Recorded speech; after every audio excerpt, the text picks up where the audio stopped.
Alright, hi everyone, welcome back to another tutorial of Salesforce Makes Sense. This is Himanshu and we are continuing our Lightning Web Components masterclass. In the last tutorial, we covered what if Lightning Data Service is not enough for my use case. How do I still be able to use some capabilities from Lightning Data Service like UI Record API and the create record function to still not write any line of code on the server side, but still be able to create records. That's what we looked at. And then we also talked about something that's called UI object info API that gives you information about the metadata like the record type or the object info, which you can use without having to query the backend. That's on LWC, right? So that saves you SOQL calls and helps you get data faster. But now let's talk reality. We always will not be able to just do Lightning Web Components just by doing fetch record and UI object info API. There will come a time wherein you have to write Apex and get that data from the server side, right? So now that we know that yes, I have Lightning Data Service available in my pocket to use it anytime that I think it is demanded and it's required and it's the thing that completes my use case. But wherever you have the necessity of writing code on the server side and then talking to Apex, then talking to LWC, that's where you need to know how to talk to the database from the Lightning Web Component side. All right, so again, going back to the basics before I jump into my tutorial on the wire methods, but I'll talk about this for a small minute. The HTML is the view, right? The view talks to the controller, which is your JavaScript controller. Now the JavaScript controller in LWC is very powerful, but it still might not be able to suffice all your scenarios. That's where you'll talk to the server by calling Apex, your backend logic from Lightning Web Component JavaScript, which is your controller. That's the idea. All right. So what you would have on your code side is you'd have a HTML sitting in here, you'd have a JavaScript sitting in here, and this JavaScript is going to talk to an Apex class. That's how the tie-up will happen. All right. And with that note, let's get started. So first and foremost, how do you really interact with the server side? So before really jumping into that, let's focus and talk about what are wire methods, right? You need to understand certain annotations, certain kind of categories of how to talk to the server, and it will make your life very much easier. That's the reason I've kept this curriculum in a way so that you reach a certain point of topic exactly the time you have to reach it. I mean, like, it's not haphazard or it's not randomly planned. It is all planned as a curriculum in a sequence. All right, great. So what is wire? You have seen me using the wire method in the previous tutorials also, but let's again revise it and understand it, and that would help us do the server side logic binding very easily. Wire is your go-to friend whenever you want to interact with the server and fetch any kind of data or metadata in some way or the other. So if I were to quickly show you an example, you have the custom case creator here, and what we did was we used the @wire. This is what we are talking about. What did this code do? It basically got, is this good enough? I think this is good enough. What did this code do? This actually looked at the case object and got us some information about the case object, pretty much everything. And we looked at the record type info around it. Okay. And what did we use? We used the get object info and we wired it. Okay. Basically I wired it. That's the meaning. Right? So it helps you interact with the server and it gives you the data or the metadata in some way or the other. Very straightforward answer, interview question. Okay. Now example, get record returns the record data. You get object info returns the metadata for an object and its fields. Right? And similarly, you can also call Apex methods. That's what we'll look at very soon. Okay. Wire service is reactive in nature. It is always going to get you the latest data about what you ask, meaning it's constantly taking, it is wired, as simple as that. It is wired to your backend, it is wired to your database, and it is always going to give you anything that's the latest information. So it will always be reactive. Okay, something changed on the case record, let me get the latest value, and it will be wired to you. Okay, where do we use this wire concept? Like, have this money wired to me, right? What does that mean? It means from point A to point B without any loss of data, send it to me. Right? We say that, this guy is wired with his TV. I mean, he's wired onto his TV. He's too much into watching television. That's basically wired, right? Similarly, here the wired word, the wire service is basically the JavaScript of LWC talking to the Apex, which is our server side language, to talk to the database. All right. Now, wire services only allow you to get information. Okay. It's only about getting information. Creating, editing, and deleting is still all your job. Okay, wire can actually just fetch you information, get you information. That's it. You have to handle all the other CRUD operations. The CUD of the CRUD has to be handled by you. Create, update, and delete. the read operations or the get information or the get operations can be handled by a wire annotation. All right, great. Now let's fetch some data using the wire method. What did we do in our previous tutorial? We actually fetched some metadata, right? This was nothing but getting metadata, or meaning, you know, data about data. I wanted to get information about my case object, but now in this tutorial I want to get 10 case records basically. Okay, so let me just go to Salesforce, and what do I have here? Let's go to dev console and let's query if I have cases available. Yeah, so I'll just say select ID from case. Let's look at how many records I have. 35 records, which is amazing. Let me just say case origin, reason, priority, and subject. What about these fields? Yeah, there's some issue with the origin. This should just be origin. Let's say execute. Yeah, so I have these many cases created. Yeah, great. I have created some of them as part of our use cases, but yeah, we have some sample cases created. Cool, great. What the use case for our today's tutorial to understand wire is basically to fetch some data using the wire method, right? So now if I want to fetch some data using the wire method, I have to ensure that I have a server side method written somewhere first of all, correct? So what I'll do is I'll just close all of these guys. I'll just say create Apex class and I'll call it my case controller. Oops, I'll not create it. There was a typo.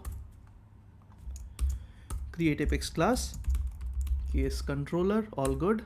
And I'll say create. So I have my case controller Apex class created. For those of you who are completely new to Apex, you'll have to, you know, get done with my Apex playlist first, and then you can jump in back here. Okay, LWC is pretty much incomplete without Apex, so you should know Apex, and I'm not going to go with the basics on this topic because my understanding is you know Apex at this point in time. Okay, that's why we have started LWC. Great. What am I going to do? My use cases, I need to first, I'll write it in English like always. Fetch, let's say 20 cases. All right, that's what I'm going to fetch, let's say, based on their created date, ascending order. Okay, that's what I need to fetch. So how do I do it? I create a method. I'll say public static. I need to return what? A list of case records. So my return type is list of case. I'll say get cases in sequence, and this is my method. I don't need to pass any parameter, and I'm just going to simply say list of, or I can simply put a return statement, and this return will do nothing but return. I'll write a SOQL query here. Okay, I'll write the same query that I used on my browser. Let's just get this guy, put it here. Let's remove the select clause that's doubled. I'd like to keep the naming a bit better, so I'll, you know, make these fields sentence cased. My clause is like the select from will be capital, so that, you know, it is highlighted accordingly. Case is going to be case, and I'll put order by, yeah, created date ask. If I don't need to write ascending, but it's basically true, and I'll do limit 20, or let's say limit 15. Yeah, okay, limit 20. Great, that's my code. And if you see, the beauty of, you know, writing it in the right naming convention is the right kind of things get highlighted accordingly. So what do you see here? You see the public static list, class, case, ID, return. These are all highlighted in blue. They mean something. With sharing, case controller, get cases in sequence, these are black, right? So in a query, if you see select, from, order by, limit, these are all clauses of a query, so they're all in black, so you're able to identify very easily, and it is more readable. That's the whole idea. Okay, great. My Apex code is written. It's very small, okay, but it's written. I'll just go ahead and say deploy. So this should get deployed. Perfect, fine. My Apex class is created. So let's say that my Apex class is created. The other thing now I want to do is I actually want to set up a Lightning Web component, which will basically reference this particular Apex class and be able to display you that list of records. That's the idea, but we have to do it using a wire method. I want to wire my Lightning Web component JavaScript with the Apex. That's the use case. Cool. So I'm just going to say create Lightning Web component, and I'll call it, let's say, case list using wire. That's my LWC component name. Great, my component is created. I'm going to go to the HTML, and just to plan it out, what do I want to do? I basically want to just get the information, get all my cases from the database that I have queried into LWC and display them in some sort of table, let's say. Okay, that's my use case. That's what I need to do. Correct? So what do I do? I'll just go ahead and create a lightning card first of all, and I'll just call it my oldest 20 cases. Let's put it that way. Okay, don't go too much into the depth of, Himanshu, what if there are not 20 cases in total? How did you handle this? Let's not go there. The idea of this tutorial is to just understand wire methods. Okay, great. So now you have 20 records that you have to show. What does that mean? That means you'll have to run a iterator. You have understood iterator, right? So you do for each, you put a variable here, and then for each item you basically iterate over it. That's the whole idea, correct? So I'm just going to say case record. That's my iterator. Okay, and for each in what, basically you need to define like what is your list. So let's just call it my case list. Okay, great. That's it. And I basically what do I want to do? I just want to put in the case record dot, let's say, the case number for now. That's all. Do I have the case number here? I don't, so I'll just put the subject for now. Done. Looks good. All right, and I'll just mark it bold. Okay, let's not have any HTML element for now. I'll just try to show you the use case. Great. So case subject followed by case reason followed by case priority. All the three things that I'm querying are listed here. Okay, and this will run in an iterator and it will give you the data. All right, great. Let's deploy this. What's missing right now? My template.meta file. I have to say true so that it is exposed, and I'll say the targets for this should have a target which includes our app page. Great. App page, and yeah, app page, or let's say even the home page. Okay, let's put home page as well. I think we are operating on the home page level. Let's say deploy. Oops, I clicked on the wrong button. The delete and the deploy are too close. So I'll say deploy this project to org. Deployed. Perfect. Now if I go back, I come back here and I'll say refresh, and let's edit this page and let's drop our component. Let's see what happens. Okay, it's still in bits and pieces, but yeah, let's go ahead and deploy it. I mean, like, add it in the app builder. All right, so now I'll move this guy on the right like we always do. I'll just move this guy here. That's a very good list that we have already worked on. Amazing. And I want to see using wire. Yeah, case list using wire. Let's drop this guy here. Oldest 20 cases. I'll say save, back, and let's see how the component looks like. Oldest 20 cases, perfect, but there's nothing showing here. Why? Because your list is empty right now. It's not having any information, right? Why does it not have any information? Because you have not really tagged or bind this particular variable to your controller. You have not done anything on your JS yet. That's the reason why. Correct? Now we are going to bind it. Now is the binding time. All right. To bind your JavaScript with Apex, what did I say? We need to use wire. Correct? Now, how do you wire information? You have to use the @wire annotation first of all. Now, if you're using an annotation, you know what to do. First of all, import it in the LWC module. So wire, API, track, they are all sitting in the LWC namespace. Okay. So I'll just bring in the wire. So your wire will be fine. Now, just see, you don't have to mug it up, okay, but you'll have to understand how to write it, right? Tomorrow, if let's say you have an interview and someone says, can you write the annotation of wire, or someone asks you to write a pseudocode, you should not say that, I'll do a chat GPT, I can just get the syntax from there, or I'll just take it from the Salesforce documentation. Not always, but you should be able to explain what is the pseudocode that you are going to write, right? So for wire, what do? You basically just try to understand this. If I have to wire a method, what all information does my system need to know? First, wire it. So I'll use the annotation. Perfect. Second, who to wire, right? Basically the Apex method name. So you are going to say, I want to wire a particular method. What is that method? That method is called get cases in sequence. I want to wire get cases in sequence. Cool. Now, once this is wired, so once wiring is done, do you want to do anything? Yes, I want to store the data I received into a variable that I will use in my HTML. You know that variable I'm talking about, this variable right here, case list, correct? So I want to use this case list. So I'll just define this case list variable, semicolon, and then here, once wiring is done, meaning I need to do the callback. This is my callback.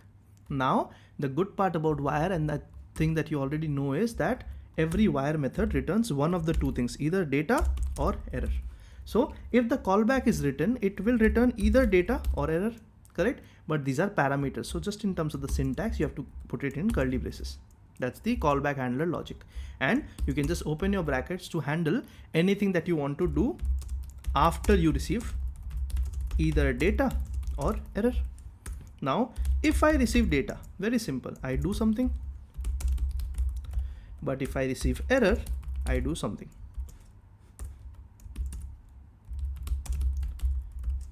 Okay, and that right there is your syntax for wire. Pretty straightforward, nothing fancy, correct? It's just that you have to understand it properly.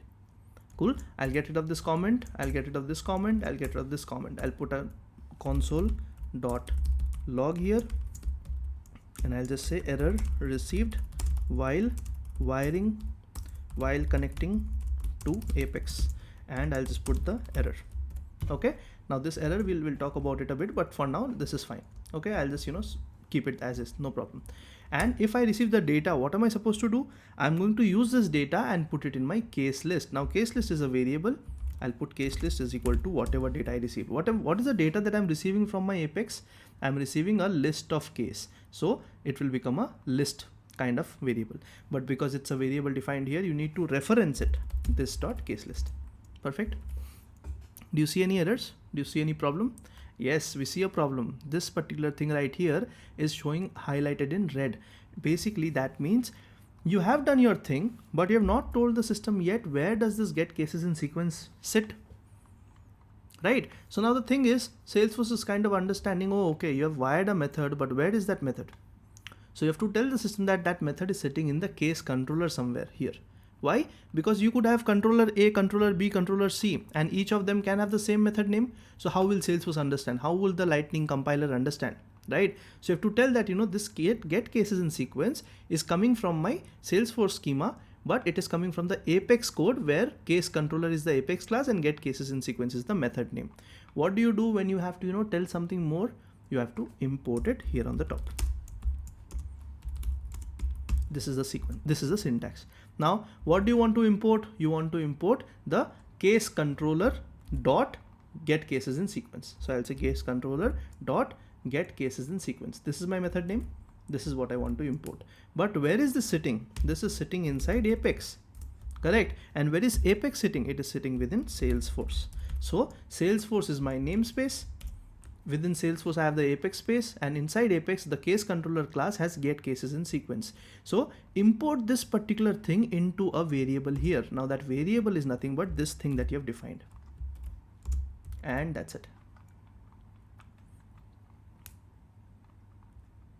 All right, this is throwing some error. What is this? So it says no quick fixes available. Salesforce, I might have made some, let's see, save. Let's say deploy. Let's give it a try. Let's see what error does it throw. I think I know the error, but let's see. Let's say save. Let's say deploy. Okay.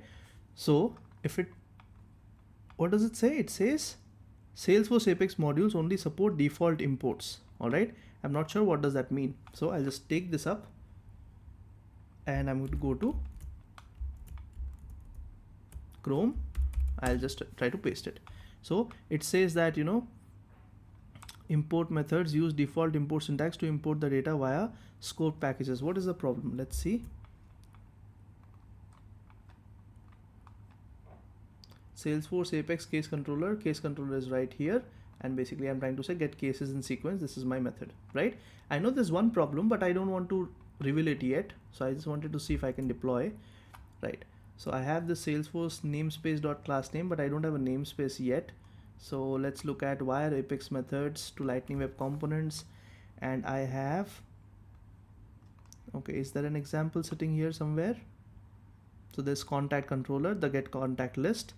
If I come here, it is basically the same thing. It is the same thing, right? But it's still giving me an error. Somehow it's giving me an error. Let's quickly check case controller dot get cases in sequence. Great. See, the only problem after you are done with this is you need to actually ensure that your method inside the Apex class is also visible to LWC. You cannot just have it sitting here and Salesforce LWC will be able to access it. What you have to do is you'll have to ensure that it is Aura enabled. This is something that you need to do. All right, Aura enabled. And if you want to enable cache for this particular method, you say cacheable equal to true. This is something that was missing. I'll go ahead and say deploy. Let's see. Okay, I don't have to do a diff. Let's close this. I'll say deploy.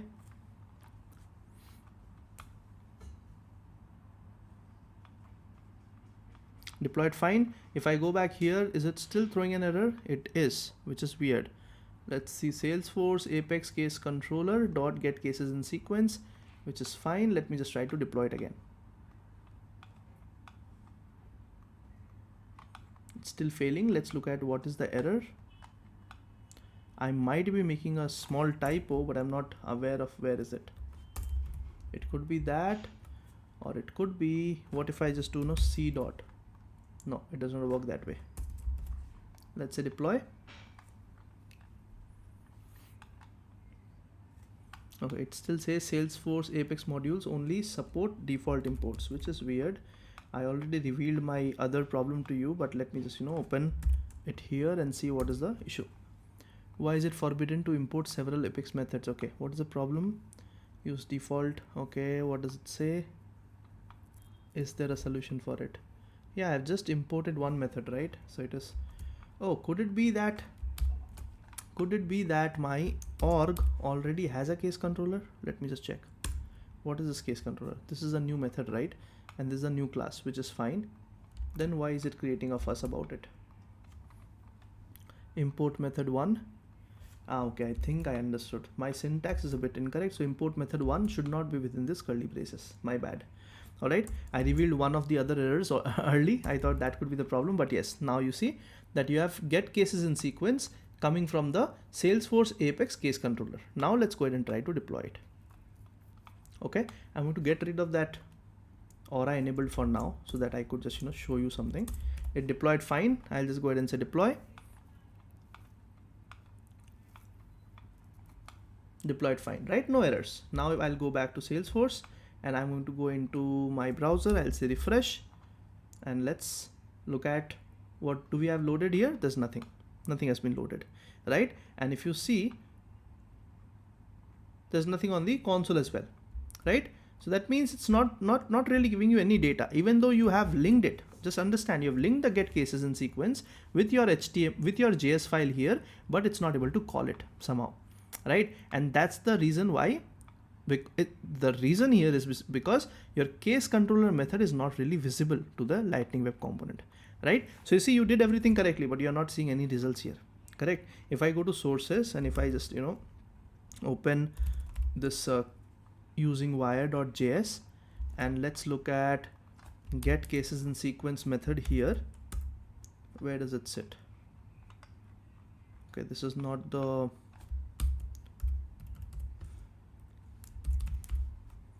I might have to enable debug mode for it, but it's okay. All right, no worries. So let me do this. I'll just go ahead and say @Aura enabled. And I'll say cacheable equals true. Okay, I'll just go ahead and say deploy. Done. This is deployed. I'll just go ahead and just, not necessary. I'll just go ahead and deploy it one more time just for my peace of mind. Yeah. I'll just say deploy again. Great, both things are deployed. I'll come here. Let's close this off. Let's come to the console, refresh. And you see, I have the data showing up here. So this hyphen, this performance in inadequate performance high. This is my first record. And I have all my 20 records showing up. Cool. what really happened here? I was able to wire my method. I was able to import it from the Salesforce Apex namespace, and I was able to stamp it to a particular variable, and I use that variable in an iterator. As simple as that. Okay, now what we can do is we can make it a bit more neat. I'll just, put a li tag, and now that we start putting the li tags, the only problem is that I have to put a key, right? So I'll just put a key.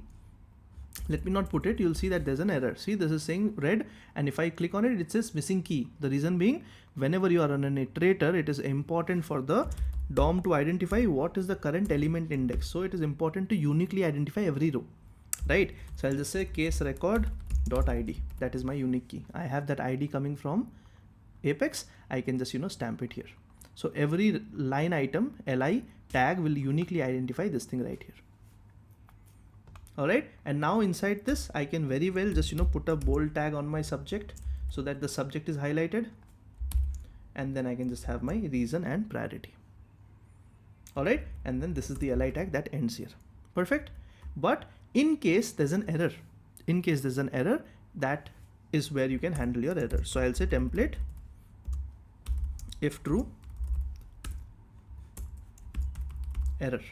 Correct. So what will I do? I'll just put the error message.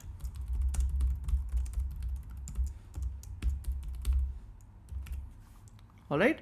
And what is this error? This error is nothing but the error variable that I want to use here. So this error is an object. Okay. It's not a single variable. What I can do is I can create a error message, right? And I can just set it. Now, because error is an object, I cannot directly show you an object on the screen. It has an attribute called body, and that contains a message. So I'll just use this dot error message into error.body.message. So you'll be able to see it on the screen. This is the variable that we've created, and the variable that we've mapped is called error, which is incorrect. I should just, map it to the right variable. Done. And that's it. So if data is there, error message will basically be empty. But if error is there, then data will be empty. So this is basically your way to kind of handle, not just say null, but more like, undefined. So you won't have a data, you won't have a defined data, but you would have error. And in case there's data, then you'll not have an error. So just, your variables are properly mapped. And let's say deploy.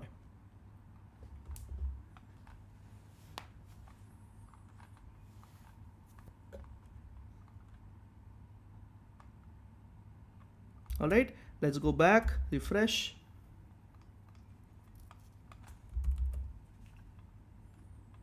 Yeah, looks better. Yeah, great.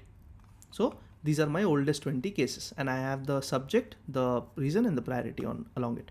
And everyone is a single line item, so all looks good. And I did not receive the error section because there was no error in my code because I was able to successfully retrieve it. All right. If I go back here, what did I do? Just to recap, this is the important bit of this video. The understanding how to write a wire method. Okay, how to see, okay, data and error is going to come. What do I do if I have data? What do I do if I have error? And like I don't have to call a wire method from somewhere.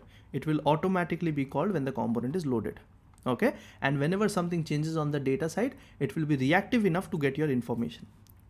Okay, one last thing, a quick note. You notice how I named the Apex class method name and the name that I defined for the import same. That's a good practice to keep, because if you have a different name, then finding it is difficult if you have 1000 lines of code. So that's what I follow. I just try to keep the same name of my method as the import. But is it mandatory? No, it is not mandatory. You can just say get cases, and this get cases should be referred here in the wire method. So this is the sequence. When you're calling the wire method, it looks, is it imported? Okay, it is imported. From where is it imported? From get cases in sequence from case controller. It goes here, get cases. Is it enabled for Aura? It is called still Aura enabled. It is not called LWC enabled, but it is true for both. And it is cacheable. Okay, fine. I found the method. Okay, returned something. Came back here, return the data, no error. So it will go inside the if condition here. Case list will be populated to data. As soon as the case list has a value, the HTML template will iterate, and it will iterate and show you the data. And that's what has happened behind the scenes on your screen in split second. Makes sense? Great. The only one thing that you could miss out is this Aura enable tag. Don't miss that out. Always make sure that you have it. Okay, and is it mandatory that all your LWC imports have to be cacheable equal to true? It is not mandatory that it should all be cacheable equal to true. We will talk about what is cacheable equal to true in a upcoming tutorial, don't worry. All right, great. I think that's all I wanted to cover. In the next tutorial, we'll look at handling errors. I think I already covered it. So a wire method returns one of the two things, data or error. You can use try catch block inside your wire method callback to handle errors gracefully. Okay, so what you can also do is you can go into your JS file, and here you can actually write a try catch block.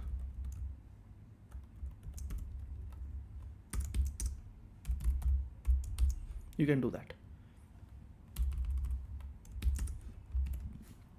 All right, so you can even handle a uncaught exception a bit more gracefully.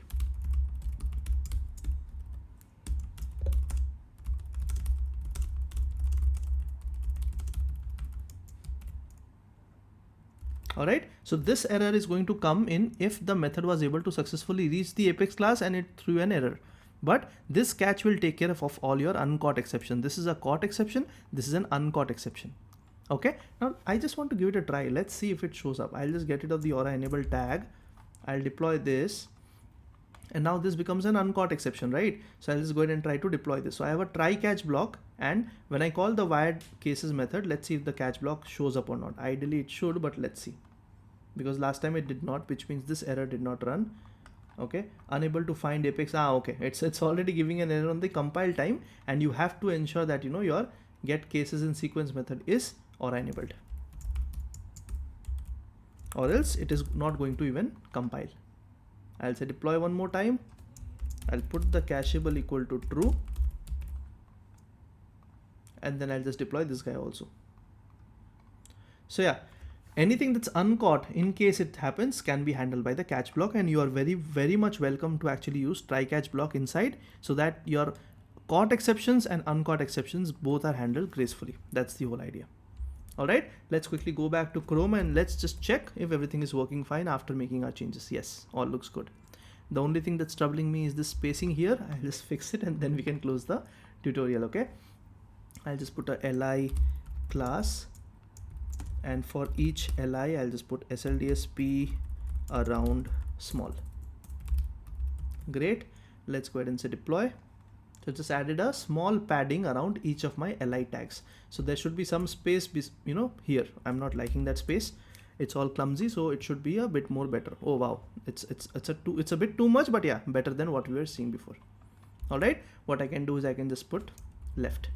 I just need some spacing on the left and some spacing on the bottom, so that every element is segregated, right? So I'll just put left and I'll put bottom. That's it.